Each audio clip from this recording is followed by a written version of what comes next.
और शून्य के आगे 7 महाशून्य, उसके बाद सदगुरु का स्थान, फिर उसके आगे 4 धाम है, फिर जीव वहीं से लौट करके वापस शरीर में आ जाए। अब मैं जो बात बता रहा था, ये परमात्मा का जो मूल स्वरूप है वो मैंने बताया हूँ आपको। संसार के अंदर जब इंसान आए हुए हैं, हम सब लोग आए हैं, एक वृक्ष की तरह है, और कोई उसी वृक्ष में कोई पात यानी पत्ते की तरह होता है, कोई टहनी की तरह होता है, कोई डाल की तरह होता है, कोई तने की तरह होता है। जो पेड़ी बोलते हैं, जो पेड़ होता है, तना होता है मोटा, उस तरह होते हैं। कुछ लोग जड़ की तरह होते हैं, जो जड़ नहीं दिखाई देती है, जमीन के अंदर होती है। कुछ लोग इस तरह का, सब उसी वृक्ष से जुड़े हुए होते हैं, ये नहीं कि बाहर होते हैं। लेकिन मुख्य बात ये है कि जड़, जब तक हम जड़ को नहीं जानेंगे, संसार में सारा ज्ञान सभी लोग भगवान के विषय में बताते हैं। इसीलिए संतों ने कहा कि पूजा गुरु की कीजिए, सब पूजा चही माई, जब जल सिंचे मूल तर शाखा पत्र है। आप पूरे जीवन पत्तों में पानी डालते रहो और जड़ में पानी ना पहुंचे तो वृक्ष हरा भरा नहीं रह सकता है, किसी भी हालत में नहीं रह। लेकिन जब जड़ में पानी डाला जाए तो पूरा वृक्ष हरा भरा रहता है। लेकिन पूरे वृक्ष में पानी डाला जाए तो जड़ हरी भरी नहीं रहती, वृक्ष दिखता है लेकिन जड़ नहीं दिखाई देती। उसी तरह ये शरीर के अंदर आत्मा है। ये वृक्ष शरीर, जो वृक्ष रूपी शरीर है, ये दिखाई देता है लेकिन इसके अंदर आत्मा नहीं दिखाई देती। तो हमें उस जड़ को ढूंढना है, उस जड़ को जानना है। और बताया 7 शब्दों में, पूजा गुरु के कीजिए, सब पूजा से हिमाय, जब जन सिंचे मूल पर शाखा पत्र।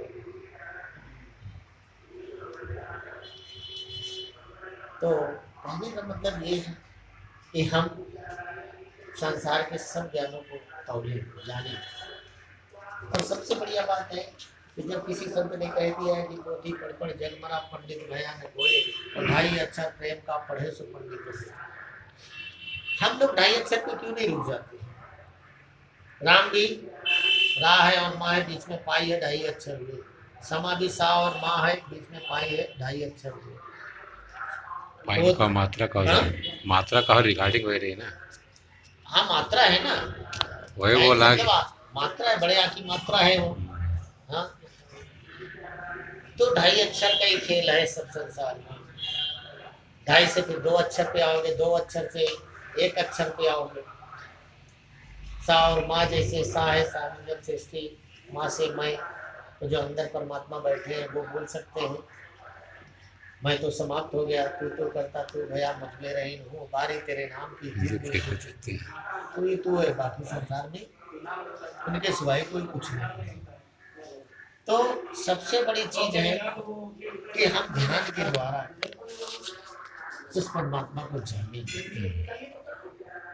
सबसे बड़ी चीज है कि हमारे शरीर में जैसे जैसे जैसे अंदर हम जाते हैं, ध्यान लगाते हैं, एक तरीका है। जैसे 7 चक्रों को हम धीरे धीरे जब ध्यान लगाएंगे तो इनकी कृपा होगी, धन दौलत मिलेगा, यश मिलेगा, कीरत मिलेगी। सब तत्वों की अलग अलग विशेषता होती है। जैसे पृथ्वी तत्व जो है, मूलाधार चक्र जहाँ है, जिस स्थान पे मूलाधार चक्र बताया हो, उसी स्थान पर पृथ्वी तत्व का निवास होता है। स्वाधिष्ठान चक्र के स्थान पर जल तत्व का निवास होता है। सूर्य चक्र पर, सूर्य या मणिपुर चक्र पर जो है अग्नि तत्व का निवास होता है। अनाहत चक्र पर वायु तत्व का निवास होता है। विशुद्ध चक्र पर आकाश तत्व का निवास होता है। आज्ञा चक्र और सहस्त्रार चक्र तत्व की पहुंच नहीं है, तत्व नीचे छूट जाते हैं।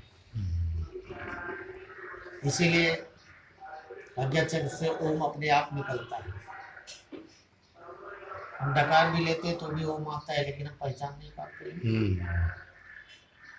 रही बात शस्त्रार्थ चक्र जो है, उसे रा रंकार निकलता है। जैसे राम का जन्म हुआ, कृष्ण का हुआ, रा रंकार वहां से निकलता है, मस्तिष्क से। तो इस शरीर के अंदर जैसे 5 तत्वों की कहाँ तक गम्य है, कंठ तक, उसके ऊपर। इसलिए सबसे बढ़िया ध्यान है कि शुरू ध्यान रोज कीजिए, इनको भी 3-3 मिनट, 4-4 मिनट, तो 7 चक्र इनको भी कीजिए। लेकिन ज्यादा करके ध्यान जो है मस्तिष्क में, जहाँ और ब्रह्मांड में लगाइए, सूर्य अवस्था। इनसे बड़ी शक्तियां प्राप्त होंगी। और जो मन आपका इधर उधर भागता है ना, वो कंट्रोल होता है। ये जो संसार के अंदर माया है, जिसे हम लोग कहते हैं माया, कहने में तो बहुत छोटा शब्द है, लेकिन बहुत विशाल माया है। जितना कुछ आंखों से दिखता है सब माया के अंतर्गत आता है, सारा माया के अंतर्गत। जो आंखों से नहीं दिखता है, जैसे आंखें बंद करते हैं तब नहीं दिखता है, लेकिन उस समय पर जो भी कर्म करते हैं, जो भी ध्यान करते हैं, जो कुछ करते हैं, सब निरंजन के दायरे में जाता है। तो हमारा फर्ज है कि ये 2 चीजें जाने, माया और मन, ये दोनों पति पत्नी है। इन्हीं का नाम अष्टांगिनी, इन्हीं का नाम निरंजन। लेकिन ये दोनों का खेल समझ में आ जाए, ये दोनों पे लगाम कस जाए, ये दोनों पे आपका अधिकार हो जाए, फिर आपको कोई कर्म करने की जरूरत नहीं। ईश्वर आपके पास खुद प्रकट मिलेगा।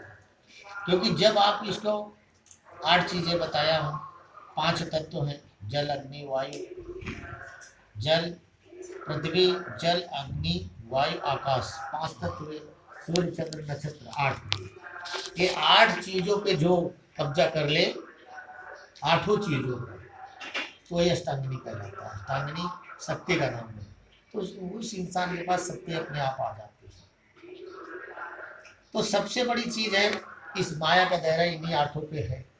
तो जब तक इंसान इनको जानेगा नहीं, इनका दायरा नहीं जानेगा, जब तक ये बस में नहीं आएगा। तो ये पृथ्वी, ये जो बताया हूँ माया का दायरा, इनको समझे, इस माया के दायरे को समझे। फिर उसके बाद जैसे आंख बंद करके जब ध्यान लगाते हैं तो निरंजन का दायरा शुरू होता है। जितने चाहे नाम हो, चाहे कर्म हो, चाहे ध्यान हो, सब निरंजन के पास है। लेकिन जब निरंजन पर, जैसे कहते हैं मते मते ने चाहिए, मते मते ने, तो जो मन पर असवार है तो आप जब तक मन को एक दिशा में नहीं लाओ। आज रामायण में लिखी बात बता रहा हूँ कि जितने पेड़ हैं ये कौन है, जो पहाड़ है ये कौन है।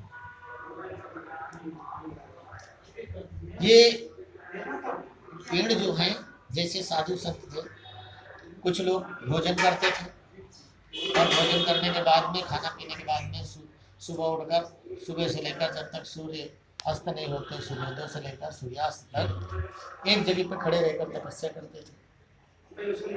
उसके बाद शाम को फिर जो भोजन रहता था बनाते थे, खाते थे, सो जाते थे, परमात्मा का ध्यान करते हुए सो जाते। ये वही है। वृक्ष है, देखो जमीन से सब चीजें, खाद पानी जो रहता सब लेते हैं और एक जगह खड़े रहते हैं। जैसे वो साधु चाहे बरसात हो, चाहे ठंडी हो, चाहे गर्मी, एक जगह खड़े रहते थे, वैसे ही कुछ साधु लोग खड़े रहते। जो पहाड़ हैं ये वो साधु हैं कि जो कुछ भी नहीं खाते, खाली हवा खा के जिंदा रहते। वही साधु ये पहाड़ है। 50 प्रमाण है इनके पहाड़। तो संसार के अंदर हम एक एक चीज को समझे, समझ करके उन पर अमल में ना। अगर ज्यादा कुछ समझ में आए तो एक चीज समझ में आ जाए कि जो मैंने 5 नाम दिया है, नमो तत्व भगवते शंभो शंभो, बुद्धम शरणं गच्छामि, उत्तर देव पलटत गाया, उत्तर या गुरु ने बुलाया। इसमें 3 तरह के जाप हैं। ना जाता हो तो 5 नाम भी अगर आ जाए, यही दिन रात जपे, तो बहुत बड़ी बात है। फिर इनके ऊपर एक नाम है, सोहम शब्द है। फिर उसके बाद समा नाम है, हंसा है, सतगुरु है, ये सब नाम है। कोई एक चीज में भरोसा कर ले, इनके अंदर सबने नीला प्रकाश का ध्यान करना है। तो ये प्रकाश जितना ज्यादा अपने अंदर उतारोगे, जितना ज्यादा ध्यान लगाओगे, एकाग्र होगे, उतनी ज्यादा शक्तियां प्राप्त होंगी। तो जब तलक हम एकाग्र नहीं होंगे, बैठेंगे नहीं, समय नहीं निकालेंगे, तो आप कैसे वहां तक पहुंचोगे? माया मोही न मन मुआ, मरी मर गया शरीर, आशा तीसरा नाम नहीं पाएंगे रास्ता। सोचिए कि माया मोही न मन मुआ, यानी माया भी नहीं मरी पूरी जिंदगी, ना मन मरा किसी भी हालत में नहीं। माया मोही न मन मुआ, मरी मर गया शरीर, आशा तीसरा नाम कह गए दास। आशा एक दिन भगवान मिलेंगे, प्यास जो है भगवान की चाहत है, वो कभी नहीं मरेगी। यहाँ तो लोग भगवान की तो छोड़िए, संसार की चाहत इतनी करके बैठे, उसी से नहीं छुटकारा पा रहे। तो सबसे बड़ी चीज है कि हम कोई चीज एक जगह रुक जाए चल के। इसीलिए मैंने दुआ चुना था, मोती पढ़ पढ़ घर मेरा सबने खुआया है, कोई और भाई अच्छा सारा ज्ञान की जरूरत नहीं, भले आप स्कूल नहीं गए, कोई चीज नहीं, एक शब्द है ना, इसको पढ़ना है। कि जितना ज्यादा अपने अंदर पढ़ोगे, इसको ध्यान लगाओ। ये ग्रंथ है, सारे लोग बोलेंगे रामायण पढ़ा, रामायण मतलब मायन, राम का शरीर, आयन मतलब शरीर होता है। उस ग्रंथ को पढ़ने को तैयार हो, भागवत, बाइबल, गीता सब पढ़ते हैं, दूसरों कृष्ण भगवान की जीवनी है, वही सब लिखा हुआ है, क्या क्या किए। अभी अपने जीवन को तो पढ़ के देखो, कभी अपने जीवन को पढ़ के देखो कि मैंने जीवन में क्या किया है बचपन से अब तक। कितना भगवान का नाम लिया हूँ, कितना लोगों के लिए काम किया हूँ, कितना अपने लिए किया हूँ। तो सबसे बड़ी चीज है कि जीवन में दूसरों के लिए जीना, दूसरों की मदद तो मदद कब करोगे जब स्वयं के ऊपर भरोसा होगा, विश्वास होगा कि परमात्मा आपके साथ है और हर पल आपके साथ है। हम भरोसा नहीं करते इसलिए परमात्मा हमारे साथ नहीं। तो जैसे जैसे हम भरोसा करते जाएंगे, वही कहावत है ना, मोटो कहाँ जोड़े बनते मैं तो तेरे पास। नहीं साहब, हाँ बड़ा लंबा है। हाँ तो सत्संग में चलता है ना गाना बजाना सब। हाँ वही गा रहे हैं। हाँ गाओ गाओ तुम गाओ, अरे गाओ ना चले। मोको कहाँ ढूंढे बंदे, मैं ऐसे ही कहूँगा, मोको कहाँ ढूंढे बंदे मैं तो तेरे पास हूँ। इसी लाइन पे देखो, आधे में प्रश्न है आधे में उत्तर है कि हे बंदे कि मुझे कहाँ ढूंढ रहा है, मैं तो तेरे पास में हूँ। मोको कहाँ ढूंढे बंदे मैं तो तेरे पास हूँ। ना तीरथ में, ना मूरत में, ना एकांत निवास में, ना मंदिर में, ना मस्जिद में, ना काशी कैलाश। मोको कहाँ ढूंढे बंदे तू तेरे पास। ना मैं जप में, ना मैं तप में, ना मैं श्वास में, ना मैं क्रियाक्रम में रहता नहीं योग संन्यास। मोको कहाँ ढूंढे बंदे तो तेरे पास। नहीं प्राण में, नहीं पिंड में, नहीं ब्रह्मांड या आकाश में, ना मैं भक्ति भंवर गुफा में, न श्वासन के सांस। मौतों कहाँ ढूंढे बंदे मैं तो तेरे पास। कहत कबीर रोजी होए तुरंत मिल जाए, एक पल की तलाश में। और कहा कबीर सुनो मैं साधु तो विश्वास में तो ये समस्या के क्या मतलब? खाली विश्वास कर लो, नैया पार हो जाए। ठीक है देना। तो सबसे बड़ी चीज है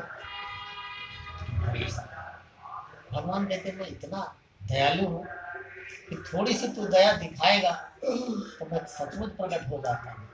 क्योंकि थोड़ी सी तो बात है, दया और दया में कोई अंतर नहीं समझ में आएगा तो चिंता करते रहे, तो चिंता से चिंता थोड़ी सी बिल्ली का अंतर रह जाता है, चिंता और चिंता में बिल्ली का अंतर रह जाता है।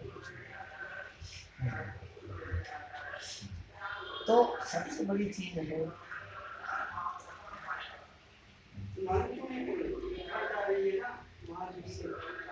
एक और ना गजल है, देखो, गहरी नदियाँ नाव पुरानी, केवटिया से से मिले मिले रहना, कछु लेना न देना मगर रहना।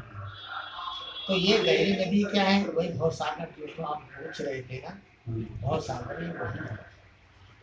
गहरी नदियाँ यानी बहुत गहरी, गहरी नदियाँ नाव पुरानी। नाव पुरानी क्या है? नाव ये शरीर है, बार बार जन्म ले रहा, बरसों से बार बार मनुष्य बन रहा है, बार बार ये पुराना हो चुका है, जर्जर हो चुका है, लेकिन कब तक इस पर बैठ के सवारी करोगे? जीव इसमें बैठा है, आत्मा इसमें बैठी भी है अंदर, शरीर नाव है। हाँ शरीर नाव। गहरी नदियाँ नाव पुरानी, केवटिया से मिले रहना। केवटिया तुमने गुरु, अगर गुरु से मिले रहोगे तो नैया पार हो जाएगी, नदिया पार हो जाएगी, नहीं तो नाव तो पुरानी हो ही चुकी है, जर्जर, कहीं मिलेगी डूब जाएगी। जब भी आओगे इसी सवार होगे, जब भी गहरी आओगे नदियाँ नाव पुरानी, केवटिया से मिले रहना, कुछ लेना न देना। तो और अब आगे जो है, तेरो पिया तेरे घट में बसत है, यानी भगवान को पिया बताया गया है, चाहे पिता को हो, चाहे परमात्मा को हो, चाहे पिया को। तेरो पिया तेरे घट में बसत है, खोल के सखी देखो नैना, कुछ लेना न देना मगन रहना। यानी इन आंखों को नहीं, मन की आंखें खोलो। आत्मिक, हाँ मतलब मन की आंखें खोलो तो भगवान दिखेंगे। जब मन की आंखें इन आंखों से देखना चाहते हैं तो बार बार माया ही दिखेगी ना। मैंने क्या बताया, इन आंखों से केवल माया ही दिखती है, दूसरा कोई कुछ दिख ही नहीं सकता है। तेरो पिया तेरे घट में बसत है, खोल के सखी देखो नैना, कुछ लेना न देना मगर रहना। और कहत कबीर सुनो भाई साधु, कहत कबीर सुनो भाई साधु, गुरु चरण में लिपट रहना, कुछ लेना न देना मगर रहना। तो कहने का मतलब ये है कि एक ही मार्ग है कि भगवान के सिवाय, चरणों के सिवाय कुछ नहीं है। कि आपको एक जगह रुक जाना है और बस एक नाम, एक गुरु, एक सहारा, एक स्वरूप, एक ध्यान, बस बाकी कुछ संसार में ना इसमें पढ़ने की जरूरत है, ना सुनने की, ना समझने की। जब एक बार कबीर साहब ने बोल दिया कि पोथी पढ़कर जग मरा, पंडित भयानक हुए, भाई अच्छा पढ़े तो पढ़कर नहीं हुए। तो ये शरीर के अंदर आप ये सोचो कि जब तक आपका मन कहेगा कि नहीं आप आए हो कहीं से, तो आपको जाना पड़ेगा। आप सोचोगे कि मैं कहीं से नहीं आया हूँ, तो कहीं से नहीं। ना आपको, जैसे कहते हैं गीता में लिखा, ना अग्नि आपको जला सकती है, ना पानी भिगा सकता है, ना वायु उड़ा सकती है, ऐसी आत्मा है आपकी। हम क्या डर गए, वर्षों से डरते हैं, जैसे भेड़ों के साथ रहते हुए ना, हमारी आदत बन गई भेड़ों जैसी। लेकिन ये आत्मा शेर की तरह होती है, ये सब कुछ कर सकती है, लेकिन हमको इसके ऊपर भरोसा नहीं आता। जैसे केहर से पिघलाया बड़ा दिया। हाँ तो उतनी लंबी कहानी ये है कि ये भेड़ों के साथ रहते रहते इसमें सब भेड़ों पे ये डरता है कि मेरी मृत्यु होगी, एक दिन मैं मरूंगा। किसी से पूछा जाए कि भाई आपने ऊपर क्या है, तो आप सीधा बोलेंगे भाई 30 साल हो गया, 40 साल हो गया, 50 हो गया, कितनी बची है, थोड़ी देर और बची है। जब आप पहले से सोच रहे हैं कि मैं मरूंगा तो निश्चित मरूंगा, आप सोच लो कि मैं नहीं मरूंगा तो आप नहीं मरोगे। दूसरी चीज, जब ये सोच रहे हैं कि लोग बोलते हैं आए भगवान के यहाँ से, भाई मैं आया ही, मैं पहले से था, तो आपको मरने का सवाल ही नहीं होता, शरीर त्याग करने कोई सवाल ही नहीं होता है। तो जैसे हम धारणा बनाएंगे अपने शरीर के अंदर, जैसा सोचेंगे वैसा ही होना है हमारे शरीर। तो ये सोचो कि ये शरीर मेरे साथ इस जन्म में बिता, इस परमात्मा को लोग जानना चाहते हैं, देखना चाहते हैं, प्रत्यक्ष अपने सामने है। देखो ये राधा स्वामी वाले की जो गुरु थे उन्होंने क्या कहा था, संत चरणदास जी, कि हमरे दैवत प्रगट देखे बोले चाला खाओ है। यानी हमारे भगवान ऐसे हैं जो बोलते चलते हैं और खाते भी हैं। तो ये कौन करता है? शरीर करता है, ये सब लोग करते हैं। ये शरीर का और आज इतने अच्छा शरीर है, इसके चलाने वाला, जैसे कहने का मतलब कि हम बोल रहे हैं, सही बोले ना वो। इसके अंदर आत्मा है इसलिए मैं बोल रहा हूँ, नाक से सांस ले रहा हूँ कि आत्मा है, सांस ले रहा हूँ, आंखों से देख रहा हूँ कि आत्मा है, कानों से दिख रहा है, देखो आप सुन रहे हो, आपके अंदर से परमात्मा। न समझ में तो कोई बात है कि अगर ये चीजें दिखा सकते ना, भगवान तो वही है संसार के अंदर जब तक जीव है, अंदर से आत्मा है, तभी तक ये क्रियाशील है। और जिस दिन ये रुक गए, समझो आत्मा चल गई। फिर पूरे डॉक्टर मिलके, चाहे पूरा ब्रह्मांड मिलके इसको जिंदा नहीं कर सकते। नहीं कर सकता कि मुंह खुल जाए, या खुला है तो बंद कर दे, आंखें खुली तो कुछ हो जाए। तो सबसे बड़ी चीज है क्या? प्रत्यक्ष परमात्मा के सब लक्षण सब कुछ है इसके एकदम अंदर, तक सब मौजूद है। लेकिन फिर भी इंसान भरोसा नहीं करता। कबीर साहब ने कहा है, आशा बासा काल कल्पना मिथ्या सर्वा भोग। और कहा है कबीर, मिथ्या कबीर साहब का कहना है कि हम लोग आशा लगाते हैं एक दिन भगवान मिलेंगे। आशा लगाते हैं। बासा यानी भगवान स्वप्न में बसते हुए, आशा बासा काल कल्पना यानी एक दिन मेरी मृत्यु होगी।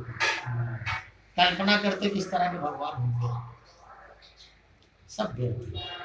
कहा है कबीर, सतगुरु मिले मिथ्या, मिथ्या मतलब झूठ, मिथ्या के मुंह थूक, यानी उसको उठा के फेंक दो बाहर, जैसे थूक देते सब बाहर निकल जाती गंदगी, वैसा इसको। रहीमदास ने भी कहा है, रहीमन यातन सूप है लीजे जगत को छोड़, और हलकन का उड़जान में देखो, जब सूप सब कुछ चीज को छोड़ते हैं तो हल्की जो चीजें होती हैं कचरा बाहर की तरफ चला जाता है, वजन जो चीज होती है अंदर की तरफ आ जाती है। उसी तरह ये शरीर है, इस शरीर को सूप बनाओ, खराब चीजों को बाहर फेंको और अच्छी चीजें अपने अंदर स्वीकार। एक दिन ऐसा होगा केवल आपके पास अच्छा ही बचेगी, बाकी कुछ नहीं बचेगा। तो जीवन के अंदर सबसे बड़ी विशेषता है कि हम ये सब चीज जानने के लिए, जो गुरु कहता है, गुरु के मतलब एक अक्षर भी यानी तिनके को उतना भी बाहर मत जाए। जैसे कबीर साहब ने कहा, दो पाटों के बीच में साबित बचा नहीं, ये दो पाटा जन्म मृत्यु है, इसमें साबित कोई नहीं बचता है।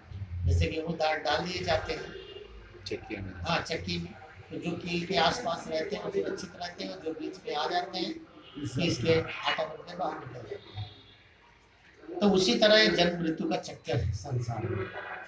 अगर इससे बचना है तो जैसे कील होती है, लकड़ी बीच में गाड़ते हैं ना, उसी के पास जितने गेहूं चावल रहते हैं सब सुरक्षित रहते हैं, बाकी सब। तो जो कबीर साहब वो राम नाम मिला था, उन्होंने वही राम नाम जप के पार किया, लेकिन उन्होंने संसार को सतनाम दिया। क्यों दिया? क्योंकि भाई उनको जो अच्छा लगा उस हिसाब से किया। वो उनके गुरु महाराज पत्थर पूजा करते थे, ये क्यों नहीं किया?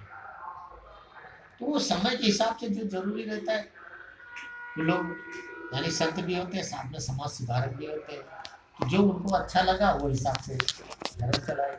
ये बात तो सबसे बड़ी चीज होती है कि हम जितना कुछ करें भरोसे के साथ करें, विश्वास के साथ करें। भले आप 10 मिनट पूजा करो, लेकिन दिल से करें। उसमें ये ध्यान में रहे मुझे यार ये काम बाकी रह गया, ये काम बाकी रह गया, ऐसा करना वैसा करना नहीं। जितना वो लगन से मांगे, आप पल भर के लिए ध्यान करो चलेगा, कोई बात नहीं, लेकिन आपको इसको रोज का रोज शून्य अवस्था की तरफ लेके जाना, जहाँ पर कुछ याद न रहे, पहले ही शरीर बने। जैसे जनक जी का था, वो नीम चाट के पहले ही बन गए थे, दिन भर नीम चाटते रहते थे, नशा होता था, पूरा शरीर को सूख भूल गए, लेकिन चाटते हुए भगवान का नाम लेते थे। वो नीम चाटते थे, सीता जी का नाम लेते, यही क्यों हुआ?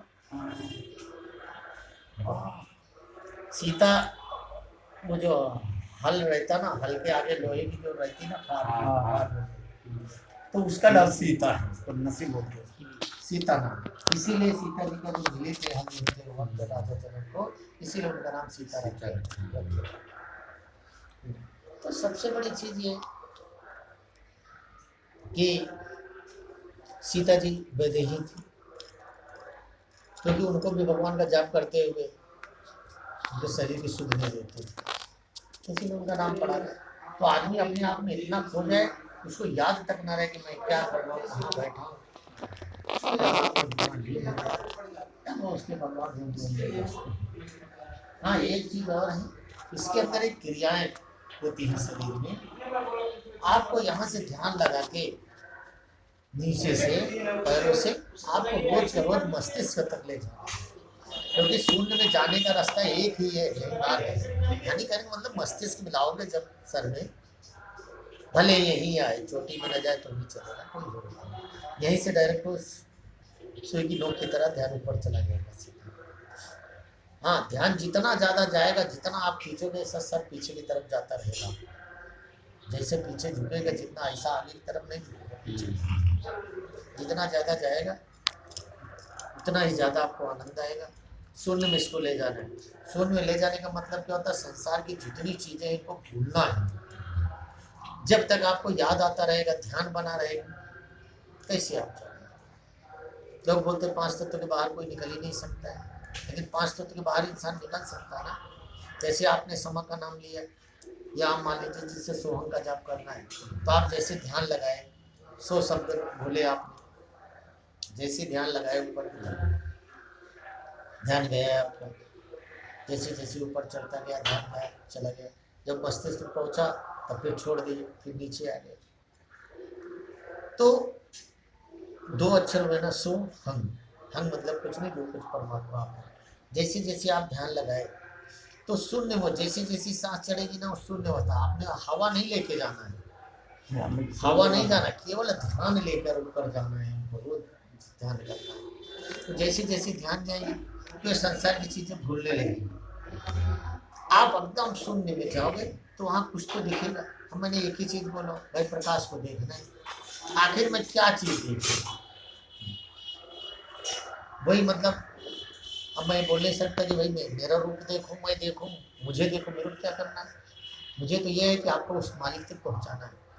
कारण है कि जैसे जैसे आप ध्यान लगाओगे, आप अपने को मानोगे नहीं, शून्य अवस्था में चले जाओगे। जैसे शरीर वैदेही रूप हुआ तो पृथ्वी तत्व छूट जाएगा। शरीर की शुद्ध नहीं, उसके ऊपर भले सांप रहेंगे, कुछ आपको होश नहीं रहेगा। जैसे मुंह से बोलना बंद किया, जैसे हम मान लो सोहम का जाप कर रहे थे, सोहम सोहम जप रहे थे, जपना भूल गए, मुंह से एक शब्द भी नहीं फूट रहा है, तो जल तक तो समाप्त हो गया। फिर उसके बाद आंखें बंद कर लिए तो अग्नि तत्व समाप्त हो गया। जब सांस रोक लिए हवाई तत्व खत्म हो गया। कान में कोई सुनाई नहीं पड़ रहा, बर्तन फोड़े, चाहे गिराए, चाहे टीवी चालू करे, कान से सुनाई नहीं पड़े आपको, तो आकाश तो खत्म हो जाता है। तो ये तत्व जैसे जैसे आप इन तत्वों से आवाज भी नहीं आ रही आपको, जैसे ऊपर फिर ध्यान लेकर जाओगे तो आप शून्य अवस्था में ऐसे भी चले जाओगे ना। और यही सबसे बढ़िया बात कि विश्व के अंदर इतने संत मिले, समाधि तो सारे लोग नाम लेते हैं, लेकिन समाधि के सबसे करीब कौन से संत? हाँ, सोचिए कि चाहे राम शब्द हो, चाहे साईं हो, चाहे कृष्ण हो, चाहे जो भी हो, लेकिन समाधि सब घूम फिर के समाधि शब्द पे आएंगे। सब लोग बोलेंगे समाधि लगाना है, समाधि सोना है, समाधि में लीन हो जाना है, आएगा समाधि शब्द। एक होता है आधि, एक होता है व्याधि। व्याधि और आधि, व्याधि का मतलब होता है जिसे संसारिक डॉक्टर ठीक कर सके। ऐसी बीमारियां जैसे सर्दी, खांसी, बुखार, टीबी, कुछ भी हो, जिसे इस संसार के डॉक्टर इलाज कर सके, इसको क्या बोलते हैं? व्याधि। आधि किसे कहते हैं? ये जन्म मृत्यु की बीमारी है, बार बार जन्म लेना, बार बार मरना, बार बार जन्म लेना। ये डॉक्टरों के हाथ में नहीं है, ये परमात्मा के हाथ में है। और इससे छुटकारा कौन दिला सकता है? परमात्मा दिला सकता है। तो आदि जो शब्द है किसके करीब है? समा के। पर हम लोग जाप किसका करते हैं? समा। तो आधी से अगर छुटकारा पाना है तो समा का ध्यान करना पड़ेगा। आगे ना समाधि में कितना बढ़िया समा। और रही बात ऐसे भी समा बताए, समा मतलब होता है जो हर चीज में समाया हो। जैसे राम का बोलते रोम रोम में बसने वाले राम, जो हर चीज में रमा हो। तो हर समा का मतलब भी वही जो हर चीज में समाया है। कोई जगह ऐसी नहीं जिसमें मतलब ईश्वर में समाया हो, समा न समाया।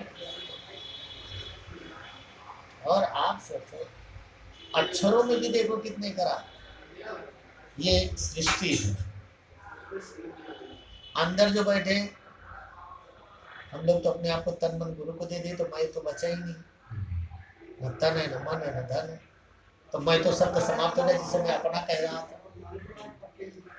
तो अंदर बचा कौन? वही मालिक बचे जो अंदर आपके बैठे, अंदर वही बचे ना। तो आप बताओ कि सा और माँ साथे सृष्टि, सृष्टि ये संसार है, इसमें सब कुछ भरा पड़ा है, कोई ऐसी चीज नहीं इसके बाहर। इसको चलाने वाले भी अंदर बैठे हैं। सांसें निकल के संसार से कहाँ गए थे? भव सागर से निकल कर मई में गए थे, और मैं तो अपन पहले ही छोड़ चुके हैं। तो बच्चे कौन? वही बच्चे तू, जो मालिक है तुम ही हो, मैं क्या हूँ? कुछ नहीं। तो हुए क्या वही बता देना। तू तो करता, तू भैया मुझ में रही हो, बारी तेरे नाम की जीत देखो तो। अब बच्चे अंदर भी वही हो गए, जो बाहर दिख रहा था वो भी यही हो गए। तो अंदर बाहर सब। अब रही बात सा और माँ, जैसे हम ध्यान कर रहे थे समाधान, सृष्टि और मैं वो अंदर बैठे, और मैं जब ध्यान करते हुए ज्यादा गहराई में चला गया सुनने में, सुन का मतलब जहाँ कुछ याद, तो ये एक अवस्था होती जहाँ कुछ भी याद न रहे।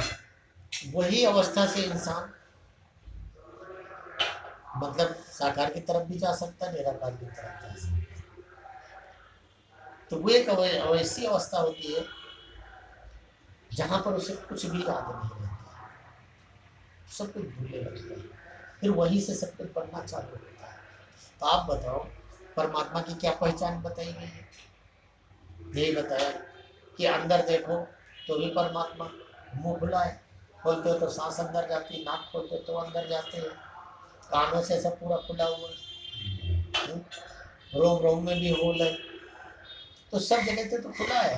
अंदर प्रकाश अंदर जा सकता है, पर अंदर से बाहर भी आ सकता है। तो अंदर भी सब कुछ भरा पड़ा है और बाहर भी सब कुछ वही है। थोड़ा ये कि अंदर थोड़ी चीजें बारीक दिखाई पड़ती हैं, बाहर जो बड़ी बड़ी दिखाई पड़ती है, पृथ्वी बड़ी दिखाई पड़ती है, ये छोटी दिखाई पड़ती है। तो संरचना एक पिंड से एक ब्रह्मांड से। और ज्ञान कौन सा प्राप्त करना? पिंड और ब्रह्मांड दोनों के बाहर चाहिए। धर धरनी का एक लेखा, जब भीतर से बाहर देगा। पिंड और ब्रह्मांड की दोनों बात पता है। मैं धर धरनी का एक लेखा, जब भीतर तक बाहर देखा, दोनों एक ही जैसा दिख रहा है। तो जीवन में सबसे बड़ी चीज है कि हम मुंह के अंदर ईश्वर को ना जाने कौन सा देवी देवता कब प्रकट होता है। जो संसार के सारी देवी देवता वे रावण की तरह है, आज अच्छे आधे खराब। आप खराब कर करके खराब वाले को धारण कर, अच्छे वाले को धारण करके अच्छे धारण कर, निकल जाओगे वहां से। लेकिन आपको करना पड़ेगा। वो आपके ऊपर भगवान ने स्वतंत्र छोड़ दिया है। सभी जब दिया ना तो बोले जो करता है जो मेरी तरफ से आजाद। लेकिन आप अच्छे धर्म पे जाओगे तो अच्छा जीवन बीतेगा।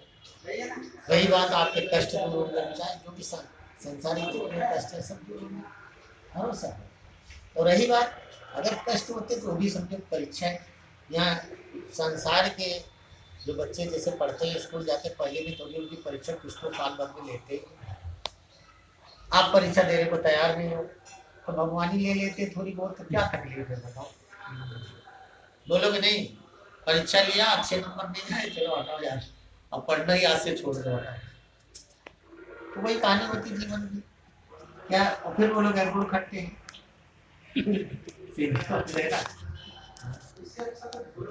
तो सबसे बड़ी चीजें ये होती है कि हम अपने को ज्यादा बुद्धिमान समझते हैं और जो भगवान जो है उनको छोटा समझते हैं। सोचते हैं इनको क्या है, पैसे तो खरीद लूंगा, मूर्ति खरीद लूंगा, अच्छे अच्छे फूल हार दे दूंगा, रिश्वत दे दूंगा, 2-4 बकरे भेड़े चढ़ा दूंगा तो खुश हो जाएगा। ऐसा तो ये सब के जैसे मिट्टू मियाँ थे, एक दिन ससुराल जाने की सोच ली मिट्टू मियाँ। अब हमेशा वो उल्टा ही बोलते थे, अपने को जुबान से बनते थे, भगवान को खुद समझते थे, भगवान को थोड़ी भी अकल नहीं। जैसे धूप तेज लगी तो बोले थोड़ा नजदीक वृक्ष कर देते, मतलब और जल्दी जल्दी लगवा देते तो ठीक था। तो जुड़ा तो जाए। ठंडे में मजा आता, धूप तेज थी का। फिर चलते चलते एक आम का पेड़ मिला, आम के पेड़ बोले इधर ही रुक जाता हूँ, थोड़ी छाया ले लेता हूँ। बैठ गए, ठंडी हवा चली, बढ़िया फर्स्ट क्लास। सो गए। सोए नहीं, अभी पहला मतलब वो सामने खेत में देखे तो कलिंगड़ लगे थे, तरबूजा तरबूज लगे थे बड़े बड़े। बोलते भगवान को थोड़ी भी अक्ल नहीं है। हाँ, बोला जाए इतना बड़ा आम का पेड़ और इतने छोटे छोटे आम लगाए, इतने ऊंचे, और ये इतना बड़ा कलिंगड़ है, मतलब तरबूज, और उसको जमीन पे लगा दिए और उसका तना जो है एकदम पतला कर दिया। अगर मैं होता तो ये तरबूज जो आम पे लगा देता और आम को तरबूज पे लगा देता। बहुत गाली दे रही थी। तो मैं करते करते हवा चली तो बोलते यार आम खाता तो ठीक था। तो बोले नहीं, पहले तरबूज ले आता। तरबूज लेके आए, खेत में कोई नहीं था तो भाई उठा ले, जल्दी खाने लगे। खाए, पेट में पड़ गया तो बोलते यार आम भी खा लेता तो ठीक था, आम बढ़िया पके पके दिख रहे थे। अब पेड़ में चढ़ने लगे, पेड़ एकदम चिकना था, वो चढ़ नहीं पाते, गिर जाते बार बार, गांठ बीट फोड़ डाले। अब और इनको गुस्सा आई, बोलते भगवान को थोड़ा भी नहीं दया लगती है, कितना बोला जाए इतनी समझदारी नहीं, इंसान कैसे चढ़ेगा उतनी ऊंची जगह। बहुत लोग नहीं चढ़ पाते मेरी तरफ, अगर ये नीचे लगा लेते तो मैं आराम से तोड़ नहीं लाता, जमीन पे होते। भगवान को गाली देते हुए हवा चली, सो गई, और उधर ही से ऊपर से एक आम पका हुआ जो है मतलब चू गया, नीचे गिरा, और वहां से जब गिरा ना तो ये नाक के ऊपर ही गिरा। जैसे नाक पे लगा तो बहुत सारा खून बहने लगा। तब इनको जागे तो बोले क्या देख रहे, तो आम पड़ा बगल में, खून बह रहा है। तब बोलते खुदा बड़ा तो अकलमंद है, मुझे चला है आज पता, अगर आम के बदले ये तरबूज लगे होते, मेरा निकल कचूम मर जाता, घर वाले किसको रोते। इतना बड़ी तरबूज गिरा नाक के ऊपर, बताओ इतना छोटा, इतना खून बह रहा है, अगर इतना बड़ा गिरता ऊपर से तो मर जाता, घर वाले किसको रोते। तो कहने का मतलब ये कि भगवान की बनाई हुई जो भी चीज है, चाहे लंगड़ा हो, अंधा हो, काला हो, कुछ भी हो, उसका मजाक मत करो, उसका सम्मान करो। ना जाने किसको क्या बीमारी हो जाए, क्या तकलीफ हो जाए, सब ईश्वर के लिए है। केवल आप उनका देखो तो भगवान को देखो, सबको हर एक जगह चाहे जहाँ देखो भगवान रूप देखो। आप तो नाम जाप कर रहे हैं और भगवान रूप ये सब है, सब में एक ही मालिक है, दूसरा तो आज अपने लोग का नसीब बहुत अच्छा है। तुलसीदास जी ने कहा है, तुलसी पातक पूर्व के हर चर्चा न सुना, जैसे जोर से पिता। तुलसीदास जी कहते हैं कि संगत में वही पहुंच पाता है, वही जा पाता है जिसके पूरे जन्म के पाप खत्म हो जाते हैं। अगर वो पाप हैं तो आप संगत में नहीं पढ़ सकते, चाहे जितना करें। जिस तरह उन्होंने उदाहरण भी दिया कि अगर बुखार शरीर में चढ़ा हो जिसके, और 56 प्रकार के अगर उसके भोजन दे दो अच्छे नहीं लगे, सब बेकार है, वो नहीं खाए, अच्छे नहीं लगे, अच्छे नहीं। तुलसी पातक पूर्व के हर चर्चा न सुहाए, जैसे जोर के जोर से भूख गिरा हो जाए। इसीलिए बताया हूँ कि आज हम लोग बैठे हैं, अच्छा है, किस्मत बहुत अच्छी है, एक साथ है। तो ये जाने कि हम लोग, जब मैंने बताया हूँ कि मैं देखो पैर तक नहीं छूने देता हूँ कि हम लोग सब बराबर हैं। पारस पत्थर होता है वो केवल लोहे को ही सोना करता है, पारस पत्थर जो होता है केवल लोहे को ही सोना करता है। लेकिन गुरु ऐसे होते हैं सबको सेवा सब करते कुछ, जिसको छुएंगे उसी को सेवा मिलेगा। तो सबसे बड़ी चीज है कि मैं छोटा बड़ा भेद खत्म कर दूँ। गुरु लोग बोलते हैं यार ऐसा कि गुरु बड़ा होता है, शिष्य छोटा होता है। जब मेरा ज्ञानी वही है समानता का, समदर्शी हूँ, सबको बराबर समझता हूँ, चाहे छोटा बालक हो, चाहे बूढ़ा हो, चाहे जवान हो, सब बराबर। तो भेद जब गुरु शिष्य में खत्म हो जाता है तो दोनों तो एक है ना। तो हम ये सोचे कि कम से कम जिस मालिक के यहाँ से आए, जब हम एक हैं, एक जैसे हैं, तो एक ही स्थान पे तो जाना है। तो कोशिश करें कि कब एक जैसे हो जाए। महीने के तो 4 घंटा पूजा करो, एक पल भी ध्यान करो तो सच्चे दिल से, और एक दिन वो प्रकट हो निश्चित हो। कहने का मतलब कि समा पुरुष जिसको हम बोलते हैं, इसी शरीर को अंदर है। अंदर का जैसे देखो वैसे ही है। सत्य बात ये है, जो इसके अंदर आत्मा नाम की चीज है, होता कुछ नहीं, आपके द्वारा प्रकट होती है जब ध्यान लगाते हो। भाई बताया ना, परमात्मा से आत्मा प्रकट होती है। जब ध्यान करोगे तो उसी से आत्मा प्रकट होने लगता है, तब वो शरीर को चलाएगी पूरे। अच्छा भाई, 4:30 बजे गाड़ी आ सकते हैं। ठीक, अच्छा भाई, फिर समाप्ति की ओर चलते हैं। हाँ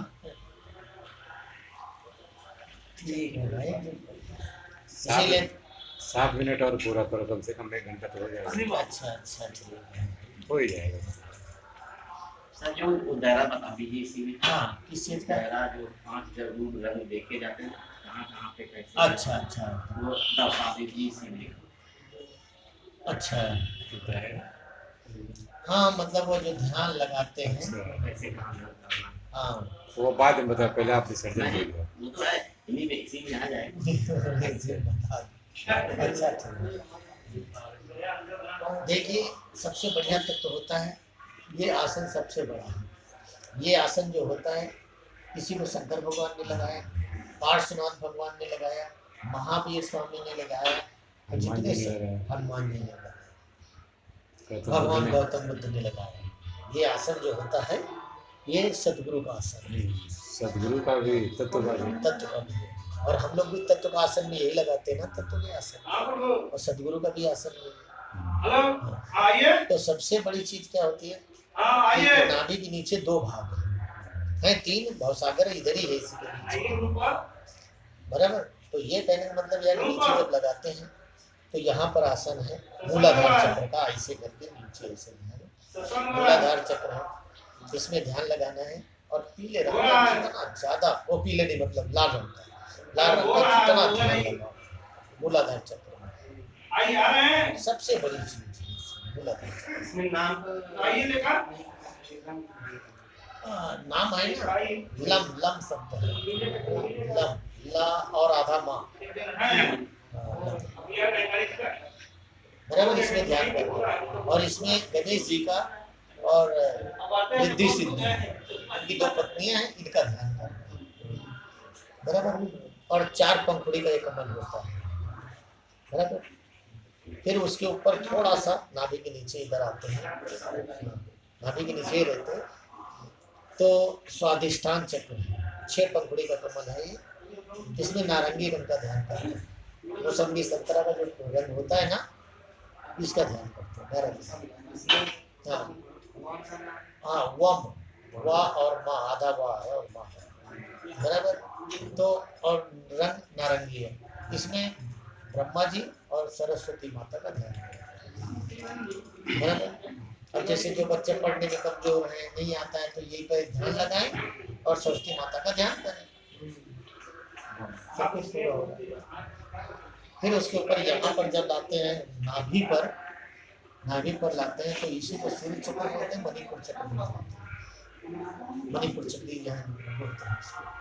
तो इसमें पीले रंग का ध्यान करना है। इसको भाई पैसा चाहिए, दौलत चाहिए, यश चाहिए, कीर्ति चाहिए, तो इस पर ध्यान करो, पीले रंग का ध्यान करो, सब कुछ मिलेगा। विष्णु भगवान और लक्ष्मी देवी का वास होता है। इसमें क्या नाम रम, रा और आधा माँ, रा के ऊपर शून्य लिख दीजिए ना, ऐसा बोल कर दीजिए और हम हो गया, आधा अक्षर हो ही जाता है। क्योंकि ये जो होता है ये जो माँ आधा क्यों कहा जाता है कि जब अकेला अक्षर होता है यानी आखिरी अक्षर में जब बिंदी लगती है किसी भी तो आधे माँ आधा माँ पढ़ जाता है। अगर यही बीच में कहीं हो जाए या शुरुआत में हो तो आधा ना हो जाए, बराबर। तो ये ध्यान दीजिए। फिर ये हो गया। इसके बाद में अनाहत चक्र या हृदय में होता है, हृदय में, बराबर बात। तो आपको हृदय में ध्यान नहीं करना है, यहीं पर ऐसे रखे रहो इसको इतनी दूरी पर। अब कहाँ यहाँ रख पाओगे, थक जाओगे, सांस रुकेगी नहीं ज्यादा, इसलिए इसको यहीं रखो, यही दूर पे। यहाँ पर अनाहत चक्र, ये जो होता है आपको 12 पंखुड़ी होता है। ये जो होता है यहाँ पर मणिपुर चक्र 8 पंखुड़ी का होता है। पहला देखो मूलाधार चक्र में 4, फिर ब्रह्मा जी वाले में स्वादिष्ठान में 6, और यहाँ पर जो होते हैं 8 होते हैं विष्णु वाले मणिपुर चक्र, और अनाहत में 12 होते हैं, और यहाँ पर 16 होते हैं, 16 पंखुड़ियों का होता है विशुद्ध चक्र इसको। तो यहाँ पर शंकर भगवान का ध्यान करना है, और सती जी का, सती जी एक दूसरे जन्म में मतलब पार्वती बनी थी। यम शब्द है, यम शब्द है, क्योंकि इनकी कृपा होगी ना तो आपको जो ये सामने हो रहे थे ना, कष्ट नहीं होंगे, रोग टोक नहीं होगा, मतलब बहुत सब सुविधाएं मिलेंगी, तो संसारिक जो कष्ट खत्म हो जाएगा। हाँ, यहाँ पर इसको विशुद्ध चक्र बोलते हैं, विशुद्ध चक्र। यहीं पर अष्टांगिनी नाम दो, चाहे दुर्गा माता नाम दो, यही इन्हीं को माया बोलते हैं। यही सब बैठ के योग साधना करना पड़ेगा, योग साधना के द्वारा अपना को सांस उसको ध्यान करना पड़ेगा। हाँ, हल्का नीला, हल्का नीला कर पाओगे तो हल्का नीला कर लोगे, हल्का नीला रहना से क्या हल्का नीला होता है यहाँ पर। और अक्षर रहेगा हम सबका, हाँ, और आधा लिख लो, लिख लो। हम ना लिखा हम, और ऊपर बिंदी गोल। फिर आगे क्या होता है, यहाँ पर जो है अज्ञा चक्र है, अज्ञा चक्र, माथे में बुरा के साहबा क्या माए। हाँ, यहाँ पर ओम यही से निकलता है, यही से ओम निकला। यहाँ पर जो है रारंकार है, शास्त्रार्थ चक्र इसको बोलते हैं। ये अज्ञा चक्र है, ये शास्त्रार्थ चक्र है, छोटी वाला सहस्त्रार्थ, और इससे रारंकार निकलते हैं। जिससे राम किसी का जन्म हुआ तो यही से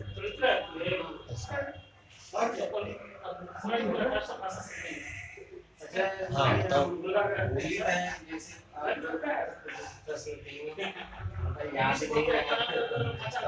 याद नहीं रहता ना। हाँ, तो ब्रह्मा जी वाला जो है ना ज्यादा याद करेगा। सरस्वती माता का भूलेगा नहीं। इधर भी करोगे तो भी चलेगा, इससे बहुत राजा बनो, सारा बनो, और कुछ नहीं, बस सब बतलाओ ना, विसर्जन हो क्या है आगे बतला दो उनके हम क्या करेंगे। देखो, इसीलिए मैंने बताया ये था सब बात की एक बातें हैं। ही चीज बोला था मैंने कि जड़ की पूजा करना। ये जो भ्रमित हो जाएगा। हाँ, सबसे बड़ी चीज है, जब तक जड़ की पूजा नहीं करेंगे, वो जड़ दिखती नहीं है, वृक्ष दिखता है। इसीलिए मैंने बोला कि इस शरीर जो है, शरीर वृक्ष रूपी है, इसके अंदर जड़ जो है आत्मा है, हमें इसकी तरफ जाना है। और कर्मों के द्वारा, ये तो ज्ञान के द्वारा मैंने बता दिया सब आपको। अब रही बात कर्मों के द्वारा आपको करना है। भाई अंतर कितना है आप में मेरे में, दोनों जने एक ही चीज को मानते, एक ही तरह संरचना, खाली वही जो विश्वास खोजी हो तुरंत मिल जाओ, एक पल के विश्वास, केवल विश्वास, हमें पूरा विश्वास है, यानी अटल विश्वास है, यानी भगवान मेरे साथ है और हर पल और इसी रूप में, इसलिए भरोसा है, संसार को भरोसा नहीं है।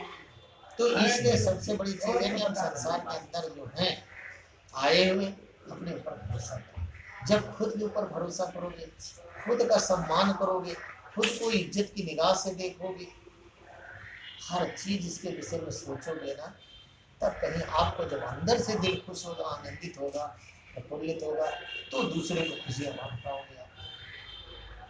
तो इसलिए हमेशा अंदर खुशी तलाशो, देखो सब कुछ भरा पड़ा है, खजाना हर चीज का खजाना, और इतना अच्छा खजाना है आपको आनंद। मैं बताता हूँ कि जिस दिन आप माया और मन दोनों से बाहर होगे ना, उस दिन आपकी खुशी का ठिकाना नहीं रहेगा। आपको संसार ही फीका लगेगा, ऐसा लगेगा कि सन्यासी लोग क्या करते हैं, जो बड़े बड़े सन्यासी होते हैं पहाड़ों के जंगलों में, हिमालय पर्वत पे चले जाते, कौन सा आनंद मिलता है। संसार इन सुखों के पीछे, संसार वाले जो पूछे थे ना थोड़े दिन और रुक जाओ, इसके वाले में लौट के आते, और वो वाले बहुत सारे को कहाँ जाते छोड़कर। तो मेरा कहने का मतलब, भाव सागर में रहने वाले भी तुम हो, मैं नहीं कहता हूँ निकल के जाओ, लेकिन ये जो दिल से निकलना है, अंदर से निकलना, परिवर्तित होना, उससे निकलना है। अब इससे कहाँ निकल पाओगे।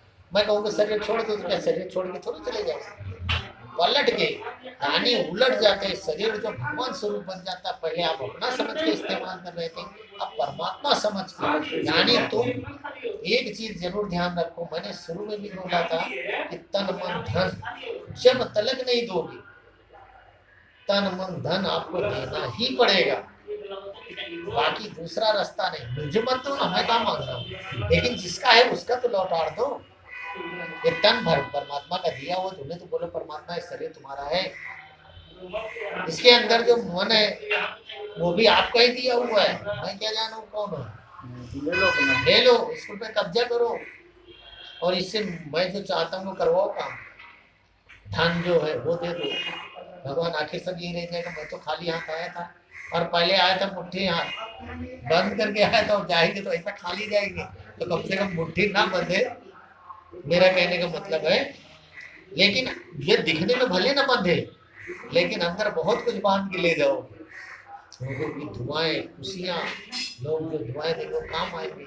और सबसे बड़ी चीज, आप ऐसी कमाई लेकर जाओगे खजाना कि वो हर जन्म में जब आपके धरती पर लेके आओ, वो खजाना आपसे पहले छीनेगा, उस पर किसी का हक नहीं, आपका कमाया, तो हर जन्म में आपका साथ देगा, और उसे जितना चाहे खर्चा करो। किसी गरीब को भी दे सकते हो, किसी गरीब को भी दे सकते हो, अन्य कामों में भी आ सकता है। तो सबसे बड़ी चीज मैंने क्या बताया आपको, इतना मन धन ये परमात्मा का है, परमात्मा को ही दे दो।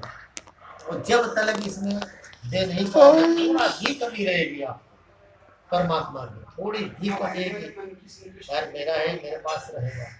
जैसे मैंने पूछा आपसे, पूछा आपकी उम्र कितनी है, तो आप क्या बोले? 70 साल। तो मैंने उल्टा बताया।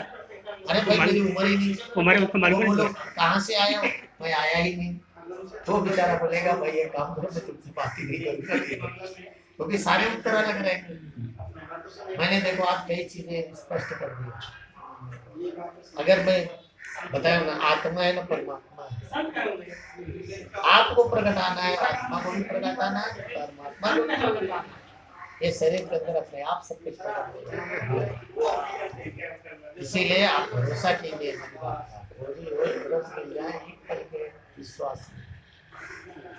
तो ये चीज जो बताया हूँ कि आपने ये शरीर के अंदर सब कुछ भरा पड़ा है, इसकी लगन से ध्यान करो, साफ रखो, पवित्र रखो।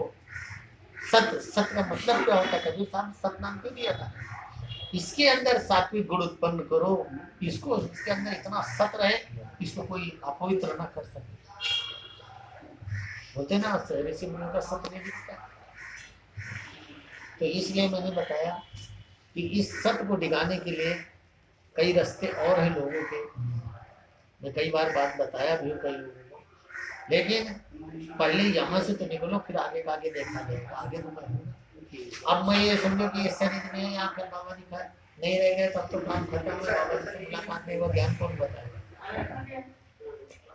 ये मेरे एक साथी थे, इसी जन्म में जो डाइन थी ना प्रकट प्रत्यक्ष इस जन्म में, मतलब इसी युग की बात है। डाइन हाँ डाइन थी ना, रमेश के जो पिताजी के गुरु थी ना, डाइन थी वो। नदी किनारे रहते थे, उसने ज्ञान दिया था, भक्ति का नहीं, पहली नीति का ज्ञान दिया था। कौन रमेश? वो रमेश गुप्ता थे ना एक। अच्छा अच्छा। तो मेरा कहने का मतलब क्या है कि जब वो लोग देख, मतलब खराब लोग भी प्रकट हो सकते हैं, तो अच्छे लोग क्यों नहीं होंगे? आज भी राम है, कृष्ण है, साईं है, हनुमान जी है, शंकर है, देखो तो करो, सब कुछ प्रकट होगा और इसी शरीर में आपको सब कुछ दिखाई देने लगेगा।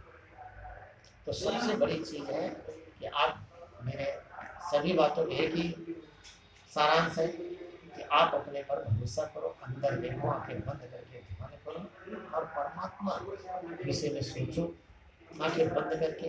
इसी में अनेकों तरह के लीलाएं होंगी, अनेकों तरह के प्रकाश, बढ़िया बढ़िया, इतनी सुंदर प्रकाश, इतनी तरह के कलर जीवन में कभी नहीं दिखे, हम सोच भी नहीं सकते। खाली आप देखो, मैंने क्या किया, आप रिश्ता पढ़ो, देखने वाले। कहने का मतलब क्या हो रहा है, हम लोग क्या चाह रहे हैं कि हम खुद कर रहे सब कुछ, आप कुछ नहीं। मैंने ये स्थान पे जो ज्ञान बता रहा हूँ, वहाँ कोई जाप नहीं, कोई पूजा नहीं, कोई ध्यान नहीं, कुछ नहीं। आप खाली लीलाएं देखो अपने अंदर, मन कैसे काम कर रहा है, माया कैसे काम कर रही है, देवी देवता कैसे काम कर रहे हैं, क्या क्या घटित हो रहा है, सब अपने आप। लेकिन कभी करके तो देखो यहाँ पर।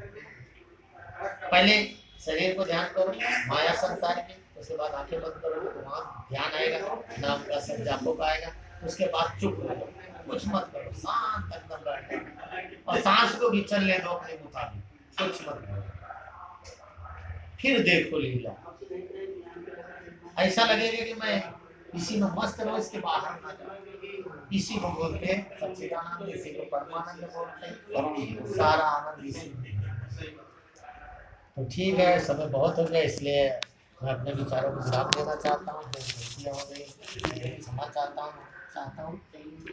श्री समापुरुषाय नमः, श्री समापुरुषाय नमः, श्री समापुरुषाय नमः, श्री समापुरुषाय नमः, श्री समापुरुषाय नमः, श्री समापुरुषाय नमः।